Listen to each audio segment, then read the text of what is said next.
आपा, क्या आप अंदर बंद हो गई थी या खुद को लॉक कर लिया था? कुछ समझ नहीं आया। या मेरे अल्लाह, नहीं ऐसा कुछ नहीं है।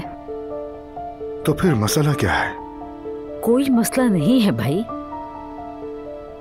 बाबा जान कुछ नहीं हुआ।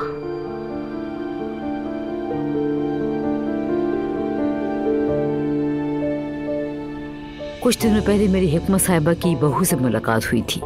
आपको सलाम कह रही थी वो। वालेकुम अस्सलाम। वो भी कभी तलाक लेने जा रही थी, आपको याद है ना? मुझे क्यों याद होगा वो बेगम। अच्छा हुआ कि अकल आ गई उसे, वरना इंसान अपनी औकात से बढ़कर हरकतें करता है तो पछताता है। अब देख लें उसे कितनी बुरी तरह से पछता रही है। उसकी कहानी तो आजकल हर एक की जुबान पर है। अब देखे ना, हम भी उसे डिस्कस कर रहे हैं। हम सब नहीं अम्मी, आप बात कर रही हैं।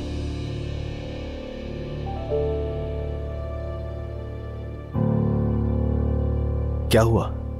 तो ऐसा है कि दुआ और मैं बच्चों के लिए कुछ सामान देखने बाजार जा रहे हैं। हाँ, ये तो अच्छा आइडिया है, जाओ देखा।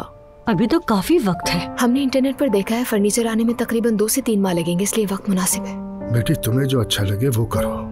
वाह भाई, मैं तो बाकायदा जुड़वा बच्चों का ताया बन रहा हूँ, है ना? वैसे बच्चों का कमरा कौन सा होगा? हम दोनों यही बात कर रहे थे तो सोचा कि वो लेंगे जो रूम सामने है।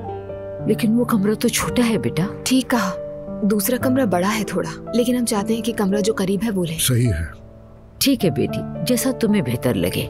चलो अब खाना शुरू करो बच्चों।